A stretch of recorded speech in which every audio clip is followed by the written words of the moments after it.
Yesus menulis dengan jarinya di atas tanah. Yohanes 8 ayat 1 hingga 11.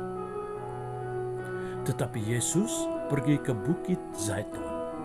Pagi-pagi benar ia telah berada di bait Allah, dan seluruh rakyat datang kepadanya. Ia duduk dan mengajar mereka. Maka ahli-ahli Taurat dan orang-orang Farisi membawa kepadanya seorang perempuan yang kedapatan berbuat zina. Mereka menempatkan perempuan itu di tengah-tengah lalu berkata kepada Yesus, "Rabi, perempuan ini tertangkap basah ketika ia sedang berbuat zina. Musa dalam hukum Taurat memerintahkan kita untuk melimpari perempuan-perempuan yang demikian. Apakah pendapatmu tentang hal ini?" Mereka mengatakan hal itu untuk mencobai dia, supaya mereka memperoleh sesuatu untuk menyalahkan dia. Tetapi Yesus membongkok lalu menulis dengan jarinya di tanah. Dan ketika mereka terus-menerus bertanya kepadanya, ia pun bangkit berdiri lalu berkata kepada mereka, "Barang siapa di antara kamu tidak berdosa, hendaklah ia yang pertama melemparkan batu kepada perempuan itu." Lalu ia membongkok pula dan menulis di tanah. Tetapi setelah mereka mendengar perkataan itu, pergilah mereka seorang demi seorang. Akhirnya tinggallah Yesus seorang diri dengan perempuan itu yang tetap di tempatnya. Akhirnya Yesus berkata, "Hai perempuan, di manakah mereka? Tidakkah seorang yang menghukum engkau?" Jawabnya, "Tidak ada, Tuhan." Lalu Yesus berkata, "Aku pun tidak menghukum engkau.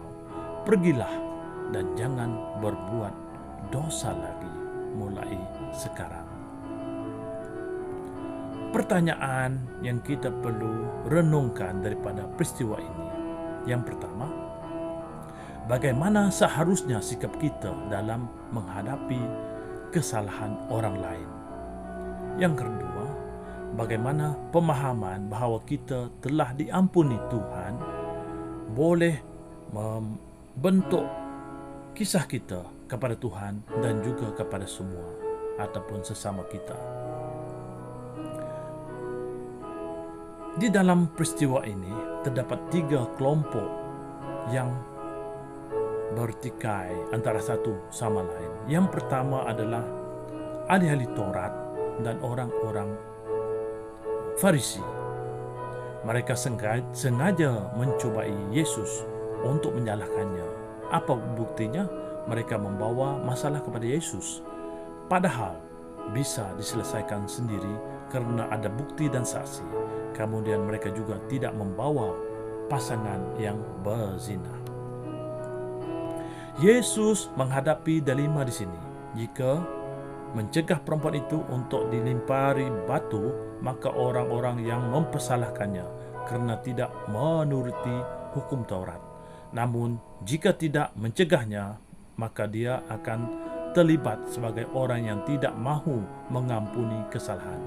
Selain itu, menurut hukuman Romawi, orang-orang Yahudi juga tidak diperbolehkan melaksanakan hukuman mati, seperti yang tercatat dalam Yohanes 8 ayat 31. Dengan mencobai Yesus, ahli-ahli Taurat dan orang-orang Farisi itu sebenarnya sedang melanggar.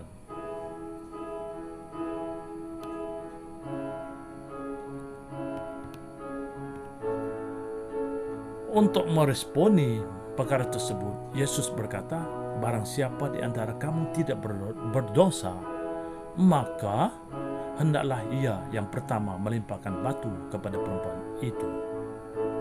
Lalu ia membongkok pula dan menulis di tanah. orang-orang berdosa di situ tidak mahu mendekati pada Yesus, tetapi malah undur, seperti yang tercatat dalam buku Yohanes tadi. Perempuan itu ketika tertangkap, dia pasti merasa malu dan cemas. Tetapi setelah orang-orang undur, Yesus kemudian berhenti menulis di tanah dan berdiri. Yesus berkata, dia tidak menghukuminya. Ini membuat hati perempuan itu lega dan merasa lebih selamat. Yesus, dia mahu mengampuni orang-orang berdosa seperti perempuan itu. Ketika kita menyadari dosa-dosa kita, jangan undur, tetapi mendekatilah kepada Yesus. Ada pengampunan dan damai sejahtera di dalam Dia. Kita perlu menjauhi daripada tipu daya iblis yang selalu membuat kita merasa tertuduh atas dosa-dosa kita. Tetapi mendekatilah kepada Tuhan Yesus yang selalu menawarkan pengampunan. Terima kasih atas firman Tuhan. Dalam nama Yesus saya telah berdoa. Amin.